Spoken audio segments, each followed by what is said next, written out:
안녕하세요. 영동 상촌농원입니다. 오늘은 어제하고 그제하고는 이제 2년차 부사하고 홍로하고 제가 영상을 올렸잖아요. 그래 오늘은 이제 3년차 사과밭이에요. M9 작은묘 부사요. 이제 1년차, 2년차 이제 제가 자꾸 보여드리면서 이제 참고하시라고 이것저것 이제 설명을 드리는데요. 이제 3년차만 돼도 워낙 다르죠. 1년 1년 이제 차이가 많이 나요. 이 사과나무가 이제 잘만 키우시면은. 그래서 이제 3년 차서부터는 이제 어느 정도 착과도 많이 일어나고요.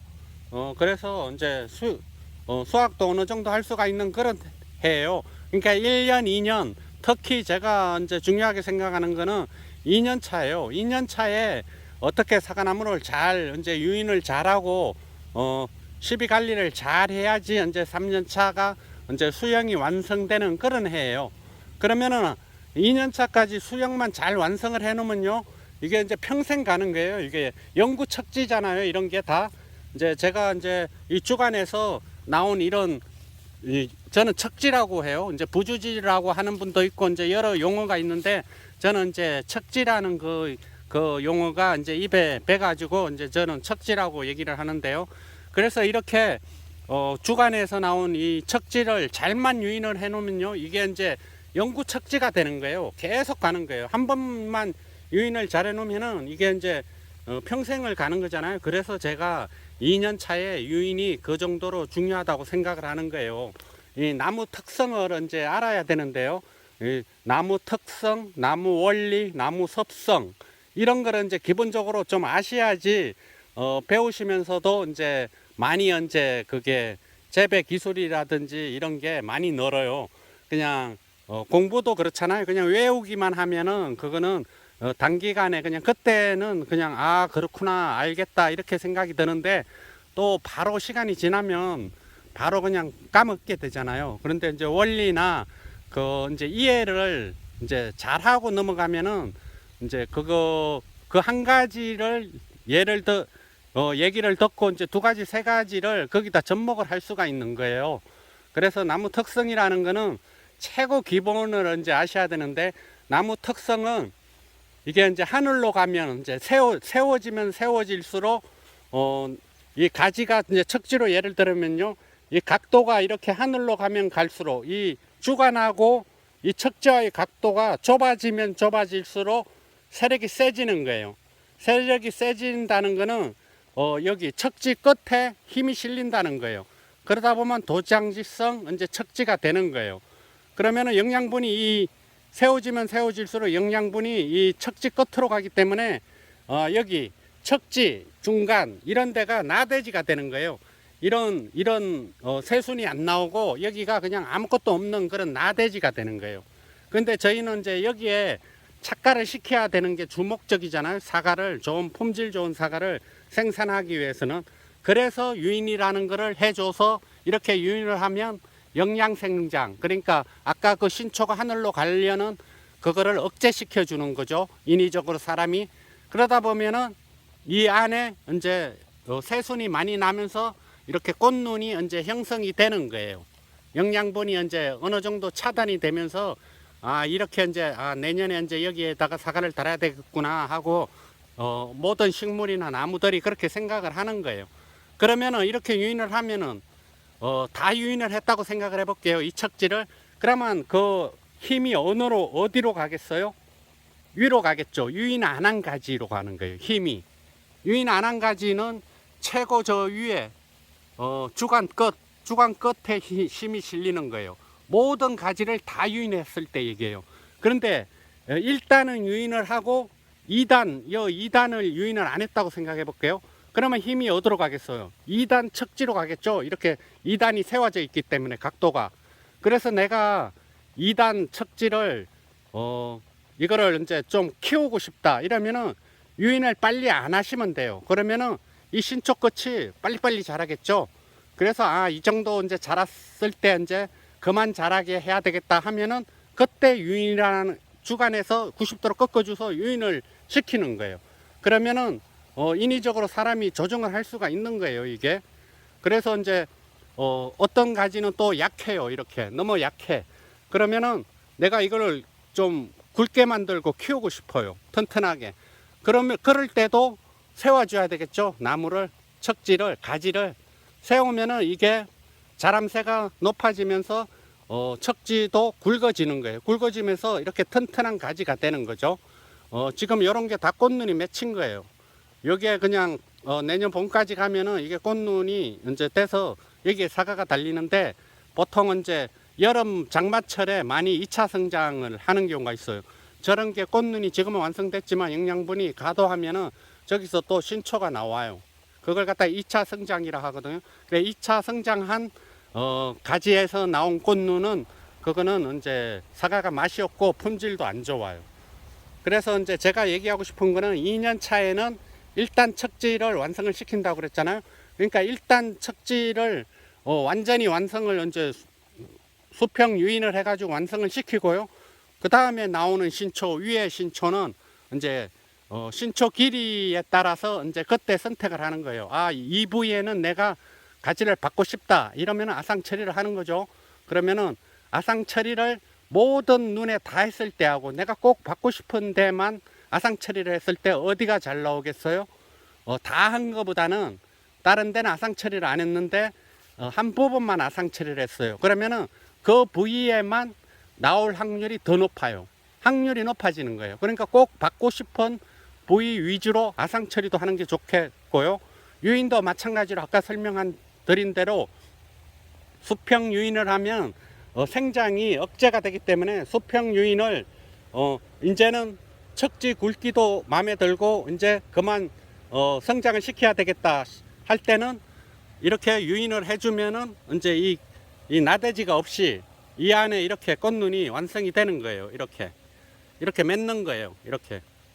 그런데 예를 들어서 이거를 유인을 안 하고 이걸 세워놨어요.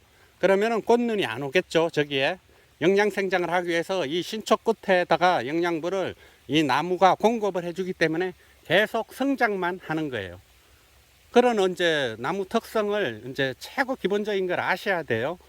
그러고 이제 모든 걸 이제 1단 유인을 했어요. 2단까지 유인을 했어요. 그러면은 이제 힘이 어디로 가냐면은 저 맨 위 이제 3단 주간급 말고요. 3단에 이제 신초를 틔우겠죠. 나무가 그 영양분이 이제 갈 데가 없기 때문에 이제 아직 거기 나대지가 생긴 데다 식물도 다 이제 생각을 해서 그렇게 이제 하는 거예요. 그래서 이제 이 유인이라는 거는 엄청 중요한 거예요. 한번 유인을 안 하시고 3년까지 유인을 안 하고 방치를 했어요. 그러면 4년 차서부터는 대책이 없어요. 그거는 그때는 이제 내가 농사를 잘 지어 봐야 되겠다. 그건 늦은 거예요. 그건 안 되는 거예요. 왜 그런 원리가 왜 그런가 하면은 주간 굵기는 이만해요. 이 정도 굵어요. 근데 유인을 안 했을 경우 이 나무가 직립돼 있을 때는요, 각도가 직립이 돼 있을 때는 지금은 4분의 1, 5분의 1이잖아요. 이 척지 굵기가. 근데 유인을 안 했을 경우에는 2분의 1이 돼요. 거의가 2분의 1이 돼요. 이게 각도가 하늘로 가면 척지가. 그럼 비율이 안 맞겠죠? 비율이 안 맞는다는 걸 나무 모양을 어떤 분은 나무 모양을 이쁘게 하면 뭐가 이득이냐 이렇게 생각을 하시는데 그게 아니고 나무 모양보다 더 중요한 게 이 척지가 굵어지면은 예를 들어서 이 척지가 10개가 있어요. 한 나무에. 그런데 9개는 수평 유인을 했어요. 근데 한 나무는 유인을 안 했어요. 그러면 영양분이 어디로 가겠어요? 유인 안 한 한 나무에 집중이 되는 거예요. 그러다 보면은 저 주간 굵기하고 유인 안 한 가지하고 비슷해져요. 최소한 2분의 1 이상이 되는 거예요. 그랬을 때는 영양분을 척지가 10개면은 10개에 골고루 분산을 시켜야지 과일도 일정한 크기가 되고 골고루 이래 나눠 먹기 때문에 장애가 안 생겨요. 그런데 유인을 몇 척지는 안 하고 어떤 척지는 하고 이러면은 그 영양분이 유인 안 한 그 척지로 집중이 되는 거예요. 그러다 보면은 그 척지가 너무 굵어져서 그 영양분 한 나무에서 생산되는 그런 영양분을 수십 프로를 그 한 가지가 다 가져가는 거예요. 그러다 보면 나머지 가지들은 약해지겠죠. 그런데 유인 안 한 가지에는 꽃눈도 많이 하고 과일을 착과를 시켰을 거예요. 자연적으로 꽃눈이 많이 오니까. 그러면은 영양분이 그걸로 공급이 안 되면은 과일이 안 크겠죠. 그리고 품질 좋은 사과도 안 나오겠죠. 그런 이제 원리라고 생각하시면 돼요. 그래서 내가 유인을 이제 하겠다 이러면은 전체적으로 1단, 2단, 3단을 골고루 이렇게 해줘야지 이제 그 수세가 맞는 거예요. 그러니까 영양분이 골고루 이제 되는 거예요. 그러다 보면은 최종적으로 뭐를 추구해야 되냐면 수세 안정을 목적으로 하는 게 유인을 하는 그런 목적이 있는 거예요. 수세 안정, 골고루 분산시키는 거죠. 이 영양분을. 그러다 보면 꽃눈도 자라고 좋은 꽃눈도 생기고 과일도 맛있는 과일이 생기고요. 왜 그런가 하면은 직립된 척지가 하늘로 간 그런, 예를 들어서 이 유인을 했잖아요. 그런데 이게 각도가 예를 들어서 하늘로 갔다고 생각을 해볼게요. 그런데 여기에 과일이 달렸어요. 이렇게. 그러면은 제가 아까 뭐라고 그랬어요? 그 유인을 안 한 가지에 영양분이 집중된다고 그랬죠. 그러면 그 영양분이라는 것은 뭔가 하면 거의가 질소예요. 질소. 이 나무를 신초를 생장시키는 것은 거의 질소 성분이에요. 그러면은 이 가지를 유인 안 하고 직립을 시켰을 때 질소 성분이 이 가지로만 집중되겠죠. 그러면 거기에 있는 과일은 어떻게 써요? 거기에 집중되겠죠. 그 영양분이, 질소가. 그래서 과일은 커요. 큰데 착색이 안 돼요. 착색이 안 되고 맛이 하나도 없어요. 그래서 좋은 품질의 과일이 생산이 안 돼요. 그런데 이렇게 수평 유인을 하면은 골고루 영양분이 공급이 되면서 시비관리만 적당히 잘하면은 골고루 과일 크기가 굵기가 나와요. 그러면서 질소 성분이 과하지 않기 때문에 착색도 잘 되고 사과 맛도 좋게 되는 거죠. 그래서 저희가 추구하는 게 품질 좋은 사과, 착과량 많이 시키고 좋은 꽃눈 오게 하는 것도 1차적인 목표지만 최종적인 목표는 품질 좋은 사과를 많이 생산하는 게 목적이잖아요. 그래서 유인, 적심, 시비관리 이런 게 그 정도로 중요한 거예요. 그래서 저는 사과 유목 키울 때 제일 중요한 거는 무조건 저는 유인이라고 생각해요. 그 유인을 안 하고 사과 농사를 잘 지어야 되겠다는 말은 그거는 있을 수가 없어요. 잘 지을 수가 없어요. 척지를 수평 유인하지 않고 사과 농사를 잘 지을 수는 없어요. 그러면은 거의 실패한 분들 사과밭을 가보면 거의가 다 그래요. 주간 굵기보다 척지 굵기가 2분의 1이나 이래요. 근데 농사를 잘 지은 분 사과밭을 가잖아요. 그럼 멀리서 봐도 이거 주간은 딱 일자로 딱 서 있고 척지는 가늘어요. 생각보다 가늘어요. 잘 짓는 분일수록. 저 척지를 굵게 안 만드는 게 기술이에요. 그러니까 그분들만의 이제 노하우죠. 그게 실력이고. 그래서 척지를 굵게 안 만들고 주간은 어느 정도는 굵어도 되는데 주간도 너무 과도하게 굵으면 안 돼요. 과도하게 굵으면은 그것도 과도하게 굵다는 거는 이제 영양분이 너무 많이 축적이 됐다는 뜻이잖아요. 이 나무도 뿌리에만 양분이 저장이 되는 게 아니라 나무 껍질 있잖아요. 저기에 영양분이 저장이 돼요. 그래서 양분 전환기잖아요. 이제 6월 초가. 그 양분 전환기 전까지는 뿌리, 나무 껍질, 저기에 영양분 축적했던 걸로 이렇게 싹을 틔우고 열매를 이제 이렇게 다는 거예요. 근데 이제 6월 초가 되면은 양분 전환기, 정확하게 이제 6월 초 이런 건 없어요. 그거는 이제 정확하게 알 수는 없고, 이제 나무마다 좀 다르겠죠. 그래, 양분 전환기가 되면 그때서부터는 뿌리가 준비했다가 이제 뿌리에서 올라오는 양분으로 이제 모든 걸 이제 공급을 하죠. 그러다 남는 영양분은 또 다시 뿌리나 저기다 저장을 하는데, 그때 영양분이 많으면은 이 굵어지는 거예요. 그때 과도하게 영양분이 질소나 이런 거를 많이 해가지고 영양분이 남으면은 뿌리에도 많이 저장을 하고, 이 주간에다 많이 저장을 하면서 굵어지는 거예요. 주간이 또 요즘은 밀식이기 때문에 너무 굵어져도 그게 바람직하지 않거든요. 적당히 해야지. 그러다 보면은 오랫동안 사과 농사를 못 져요. 갱신을 빨리 하게 돼요. 주간이 너무 빨리 굵어지면은. 그런 이제 그런 것도 있고요. 그래서 오늘 제일 이제 제가 말씀드리고 싶은 거는 이 2년 차, 3년 차만 돼도 그렇게 유인할 게 많지는 않아요.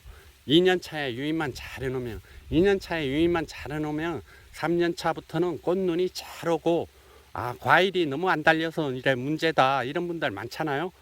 그런 경우를 이제 안 당하려면은 이제 유인을 잘 하셔야 돼. 시비 관리 적당하게.